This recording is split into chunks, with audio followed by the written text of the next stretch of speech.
Le Seigneur soit avec vous. Et avec votre esprit. Évangile de Jésus-Christ selon saint Matthieu. Gloire à toi, Seigneur. Quand Jésus vit la foule qui le suivait, il gravit la montagne.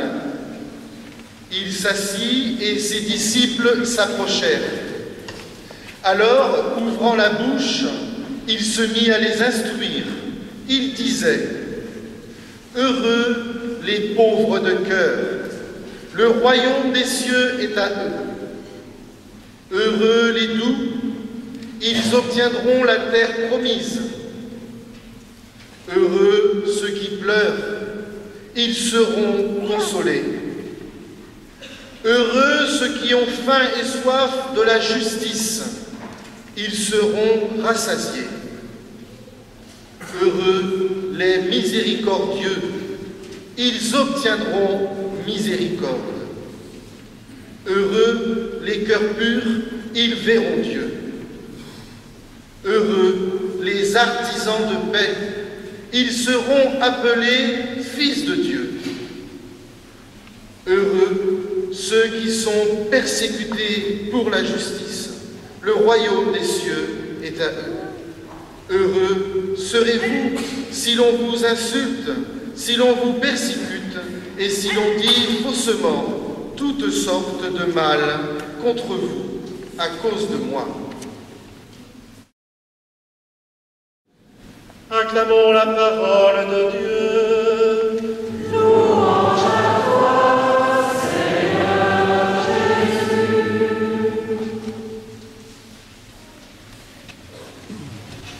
Chers amis, confirmant, parce que c'est d'abord à vous que je voudrais m'adresser, je veux d'abord vous redire un immense merci pour vos lettres. Les voilà. J'aime les lire. J'aime lire les lettres des jeunes. À propos, vous savez ce que c'est que d'être jeune? Est-ce qu'on l'est à partir de 12 ans? Est-ce qu'on l'est toujours à 30 ans? À 35 ans? À 50 ans? Ça n'est pas une question d'âge. Certains sont déjà vieux à 20 ans, et d'autres, vos grands-parents, chers confirmants, vos grands-parents, par exemple, vous étonnent par leur jeunesse de cœur. Être jeune, qu'est-ce que c'est alors? C'est avancer, c'est regarder en avant, c'est regarder l'avenir. Ne pas regarder en arrière avec nostalgie ou regret, mais en avant. Et c'est ce qu'aujourd'hui, je souhaite que nous fassions tous. Il y a une semaine à l'évêché, j'ai rencontré Manon, Maryse, j'ai rencontré Augustin et Dylan. Ils m'ont présenté leur cahier. Le voilà. On y parlait dans ce cahier d'une graine qui pousse, qui devient une plante, puis un arbre aux nombreuses branches, un arbre qui produit du fruit. Et j'ai aimé l'image. Chers amis confirmants, l'arbre de votre vie va grandir, va se déployer, et il va porter du fruit. Quel fruit désirez-vous porter dans votre vie? Maryse, Manon, Dylan, Augustin m'ont parlé du fruit qu'ils désiraient porter. Il est écrit dans les branches: l'amour, la joie, la douceur, la bonté. Ce sont les fruits de la confirmation que vous allez vivre. Mais l'arbre est soumis souvent à des intempéries. Et donc, il va avoir besoin de racines solides pour affronter les intempéries de la vie. Alors, sachant les défis que vous pouvez avoir à relever dans votre vie, je voudrais vous dire juste une phrase, mais que je développerai un peu.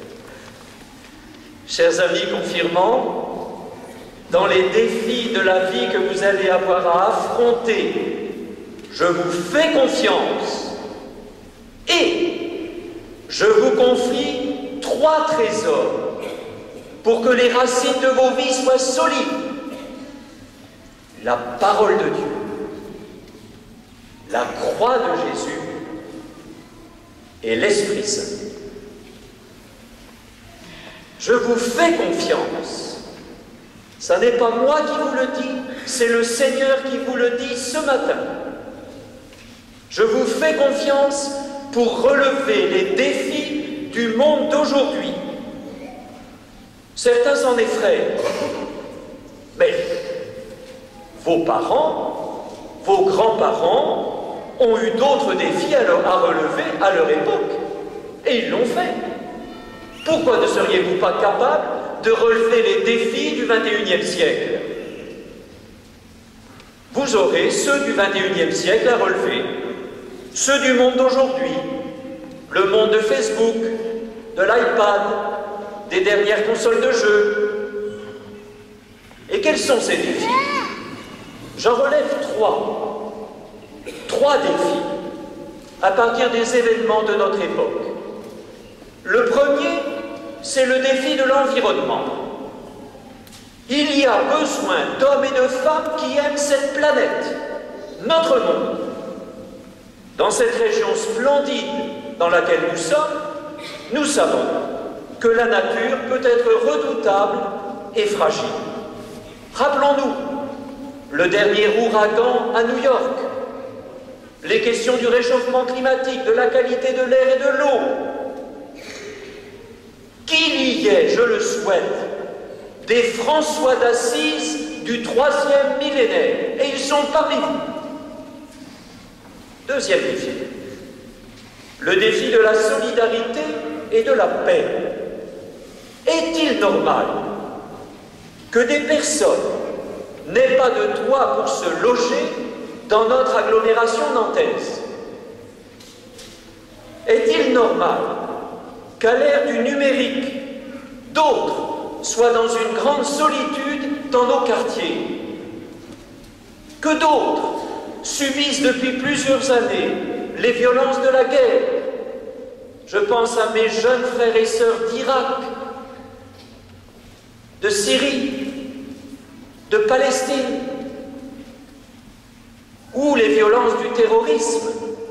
Je pense à ce jeune dont la famille est tout près d'ici, otage depuis déjà 2 ans au Mali. Alors, mes amis confirmants, à la suite de Mère Teresa, de Jean-Paul II, j'ai besoin d'hommes et de femmes assoiffés de justice, de réconciliation et de paix. Troisième défi, le défi de la foi. Quand je lis vos lettres, chers amis confirmants, elles sont là.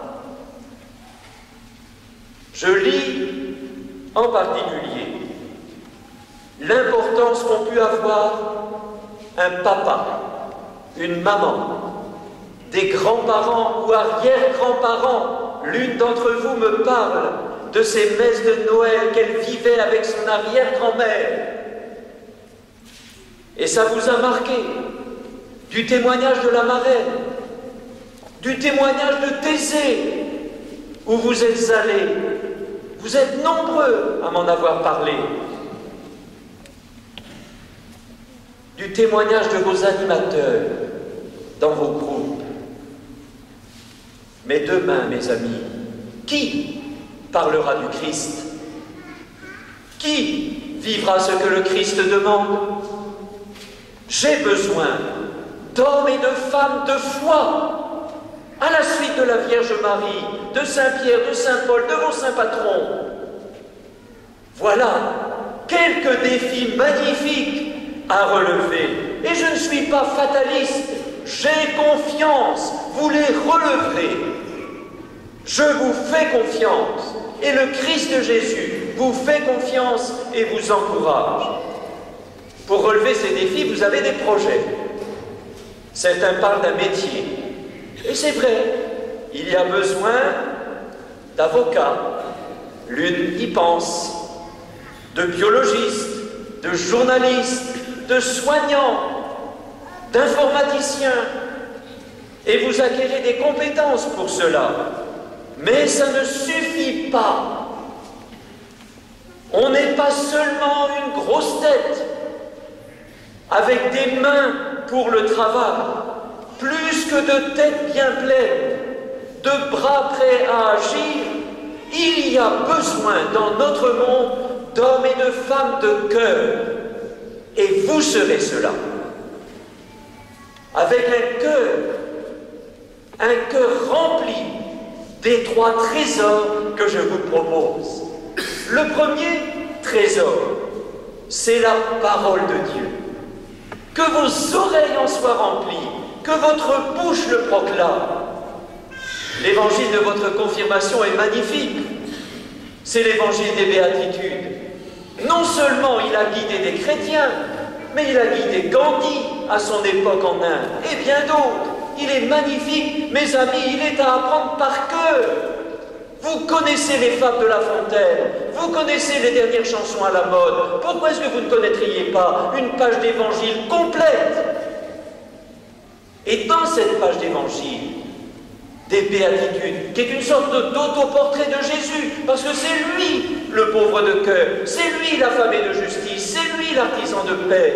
Dans cette page d'évangile, choisissez une béatitude et mettez-la en œuvre. Choisissez une béatitude et elle guidera votre vie. Deuxième trésor, la croix du Seigneur.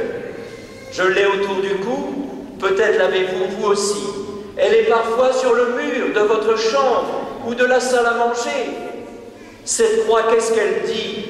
C'est le signe de l'amour qui se donne. C'est Jésus qui partage sa vie. Qu'est-ce qu'il veut nous dire? Il n'y a de vie heureuse que pour les autres. Que pour les autres.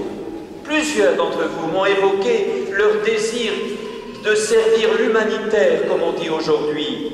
Et vous le faites déjà, dans le scoutisme, dans le mège, dans les aumôneries. Et je crois que c'est très important. Qu'est-ce qui peut transformer notre monde? Est-ce que c'est la loi du plus fort? Est-ce que c'est la haine? Est-ce que c'est la violence? Non. Depuis la résurrection de Jésus, je crois que l'amour est plus fort que la haine, que la bêtise des hommes, que l'amour est plus fort que la mort. Alors mes amis, j'ai besoin de vous pour vivre cet amour-là. Il y a des génies intellectuels parmi nous, il y a des futurs prix Nobel peut-être, il y a peut-être des futurs grands sportifs, et c'est bien. Mais plus que les génies intellectuels, il y a besoin de génie du cœur. Et avec mes 4 frères et sœurs avec un handicap, qui ont ce talent-là, je compte sur vous pour être les génies du cœur de demain.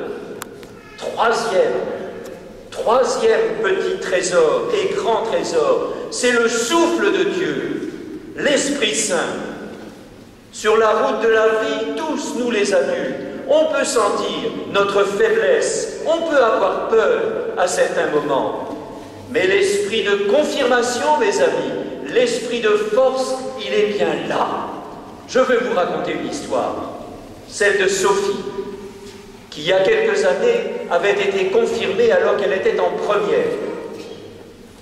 Je la rencontre alors qu'elle est en terminale. Elle avait un cours de philosophie. Dans ce cours de philosophie, un professeur qui était particulièrement provocateur.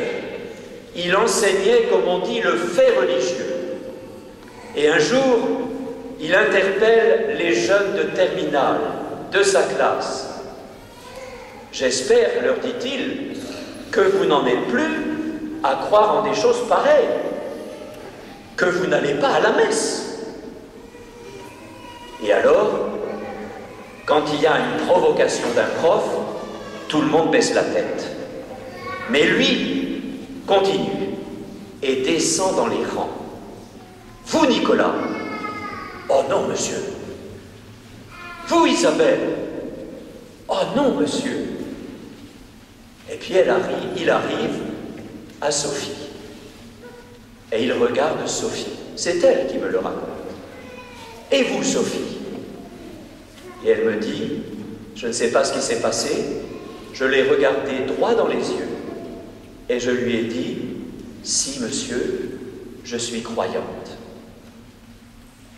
À la fin de la messe, du cours, de la messe, j'espère, à la fin du cours, le professeur attendait Sophie et lui dit, Sophie, je vous félicite pour votre courage. Sophie n'a pas oublié ça et elle me dit, voilà le fruit de l'esprit. L'esprit de force m'a donné de témoigner.